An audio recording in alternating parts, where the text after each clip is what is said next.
ایک دفعہ کا ذکر ہے۔ کسی گاؤں میں ایک لکڑہارا اپنی بیوی اور 2 بچوں کے ساتھ رہتا تھا۔ وہ بہت غریب آدمی تھا۔ وہ جنگل سے لکڑیاں کاٹ کر فروخت کرتا تھا۔ جس دن اسے خشک لکڑیاں مل جاتی وہ انہیں بیچتا اور کچھ خورد و نوش خرید لیتا، لیکن بڑی مشکلوں سے اس کے اخراجات پورے ہوتے۔ لکڑہارے کی بیوی اپنی غربت سے بہت تنگ آ چکی تھی اور آئے دن ان کا آپس میں لڑائی جھگڑا ہوتا رہتا۔ جس دن لکڑہارے کو جنگل سے خشک لکڑیاں نہ ملتی تو اسے اپنے بیوی بچوں سمیت بھوکے پیٹ ہی سونا پڑتا تھا۔ ایک دن جنگل کی طرف جاتے ہوئے اسے ایک گھر نظر آیا۔ وہ دبے پاؤں اس گھر میں چلا گیا۔ وہ گھر بہت خوبصورت تھا، ہر چیز نمایاں اور صاف و شفاف دکھ رہی تھی۔ اتنا صاف ستھرا گھر اس نے کبھی دیکھا تک نہیں تھا۔ جب اس نے گھر میں نظر دوڑائی تو اسے گھر میں کوئی انسان نظر نہ آیا۔ لکڑہارا سوچنے لگا کہ اگر گھر میں کوئی رہتا نہیں ہے تو یہ گھر اتنا صاف ستھرا کیسے ہے؟ خیر، وہ ایک لمبی سانس بھر کے میز پر جا کر بیٹھ گیا اور اپنی بیوی کی باتوں کو سوچ کر پریشان ہونے لگا کہ اگر آج بھی گھر جاتے ہوئے کچھ لے کر نہ گیا تو بہت جھگڑا ہوگا۔ اسی دوران کسی نے اس کے کاندھے پر ہاتھ رکھا، لیکن وہ اپنی پریشانیوں میں گمسم سامنے کی دیوار کو بے خیالی میں گھور رہا تھا اور اندر ہی اندر اپنی حالت زار پر رو رہا تھا۔ اچانک اسے اپنے عقب سے آواز آئی اور اسے تب محسوس ہوا کہ کسی نے اس کے کاندھے پر ہاتھ رکھا ہوا ہے۔ وہ فوراً خوف زدہ ہو گیا اور اس کے جسم سے پسینہ چھوٹنے لگا اور کپ کپی طاری ہونے لگی۔ لکڑہارے نے اپنی نشست سے اٹھتے ہوئے جب پیچھے مڑ کر دیکھا تو ایک پراسرار شکل دیکھی اور دیکھتے ہی چلا اٹھا۔ ایسی عجیب و غریب شکل جس کا اس نے کبھی تصور بھی نہیں کیا تھا۔ وہ نہ تو انسان لگتا تھا اور نہ گدھا۔ اس کا اوپر والا دھڑ گدھے کی طرح تھا اور نیچے والا دھڑ آدمی جیسا، لیکن وہ انسانی آواز میں بولا، گھبراؤ نہیں، میں تمہیں کچھ نہیں کہوں گا۔ تم سے پہلے بھی یہاں لوگ آتے رہے اور مجھے دیکھتے ہی بھاگتے رہے، لیکن تمہیں تو میرے آنے کا پتہ ہی نہیں چلا، ورنہ دوسروں کی طرح بھاگ کھڑے ہوتے۔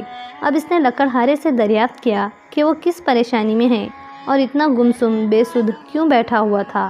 لکڑہارے نے روحان سی آواز میں اپنی غریبی کا پردہ چاک کرتے ہوئے اپنے جملہ حالات کے بارے میں بتایا۔ وہ پراسرار مجسم سب کچھ سننے کے بعد بولا کہ میں تمہاری مدد کر سکتا ہوں اور تمہاری غربت کے خاتمے کو یقینی بنا سکتا ہوں، لیکن شرط یہ ہے کہ تم راز کو راز رکھو گے۔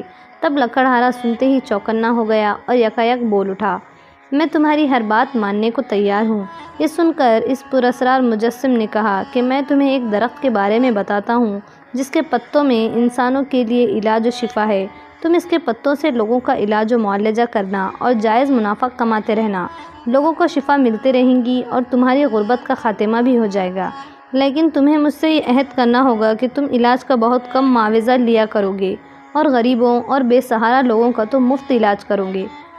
لکڑہارے نے اس بات کا بھی عہد کر لیا۔ لکڑہارے کے عہد و پیما کے بعد اس پراسرار مجسم نے اس درخت کی شناخت کروائی اور فوراً غائب ہو گیا۔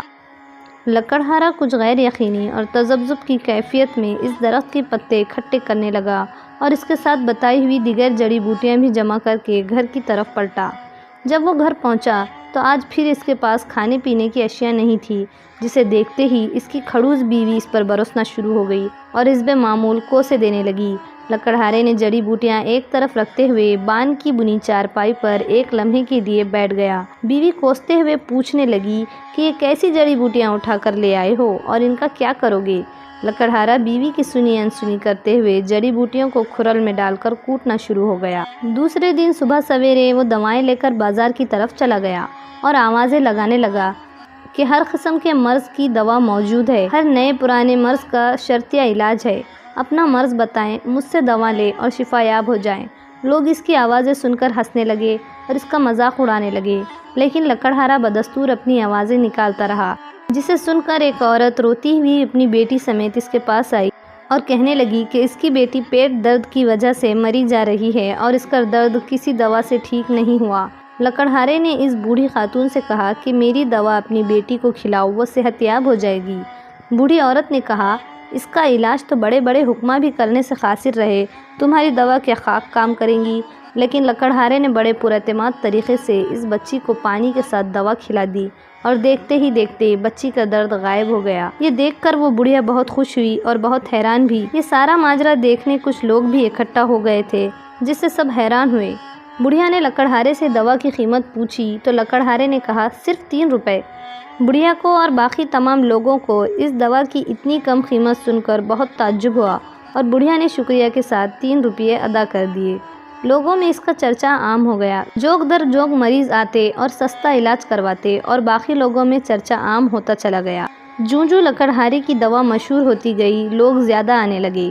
لکڑہارا روزانہ وقت نکال کر جنگل جاتا اور حسب ضرورت اسی درخت کے پتے اور دیگر جڑی بوٹیاں لاتا اور گھر میں پیس کر دوا تیار کرنے کے بعد مریضوں کا علاج کرتا۔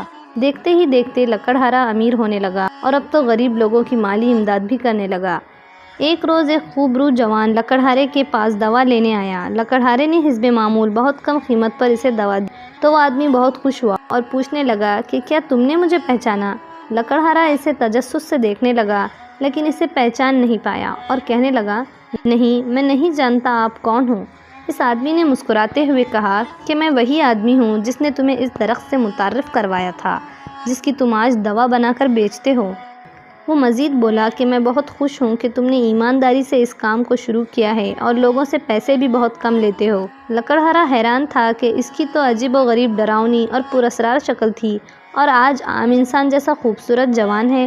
لکڑہارے نے دریافت کیا کہ پہلی ملاقات میں آپ کی شکل ڈراؤنی کیوں تھی؟ وہ آدمی ہنسنے لگا اور بتانے لگا کہ وہ دراصل ہیون نگر کا شہزادہ ہے۔ اس نے آگے بتایا کہ وہ اور اس کا بھائی گیند کھیل رہے تھے کہ ان کی گیند جھاڑیوں میں گر گئی اور جب وہ اسے لینے گیا تو وہاں ایک بزرگ بیٹھے نظر آئے جو اپنی عبادت میں مصروف تھے۔ دراصل ہماری بال غلطی سے ان کو جا لگی تھی جس سے ان کی عبادت میں خلل آیا تھا۔ میں تو بچہ تھا اور بہت شرارتی بھی تھا۔ گیند لینے گیا تو ان بزرگ کی ناگواری پہ میں بدتمیزی سے پیش آیا اور ساتھ ہی انہیں ٹھوکر بھی مار دی جس کی وجہ سے بزرگ نے مجھے بددعا دی اور میری شکل بگڑ گئی۔ شکل بگڑنے کے بعد میں انتہائی پریشانی کے عالم میں ان سے معافی طلب کرنے لگا، لیکن بزرگ انسان نے ایک شرط رکھی کہ اس کا حل تبھی ممکن ہے کہ تم اچھائی بانٹتے رہو اور مخلوق تم سے خائف نہ ہو اور کوئی ایسا اچھا کام کرو جس سے مخلوق مستفید ہو۔ مجھے اس درخت کے بارے میں اپنے اجداد کی تحقیقی مواد سے معلوم ہوا تھا کہ اس میں ہر بیماری کے لیے شفا ہے۔ کوئی انسان میرے قریب ہی نہیں ٹھہرتا تھا کہ میں یہ اچھا کام کر کے اپنی سزا کا مداوع کر سکوں۔ جو بھی مجھے دیکھتا ڈر کر بھاگ کھڑا ہوتا۔ میں نے اس سزا کی قید میں برسوں گزار دیے، تب جا کر تم سے میری ملاقات ہوئی اور یوں تمہاری ایمانداری کی وجہ سے اس بددعا کا اثر ختم ہوا اور دوبارہ میری انسانی شکل بحال ہوئی۔ اس کے ساتھ ہی وہ تسلسل میں بولا کہ اب مجھے اجازت دو۔ وہ یہ کہہ کر رخصت ہو گیا۔ لکڑہارا اپنی ایمانداری کی وجہ سے امیر تر ہو گیا اور لوگوں کا بہت قلیل سے پیسوں میں علاج کرتا رہا اور عیش و عشرت اس کے پاؤں چومنے لگی۔ تب سے لکڑہارے کی بیوی بھی اس لکڑہارے کے ساتھ خوش رہنے لگی اور اس کو عزت سے پکارنے لگی۔ سچ ہے، جو نیکی کرتا ہے اللہ تعالیٰ اسے دولت و اکرام سے نواز دیتا ہے۔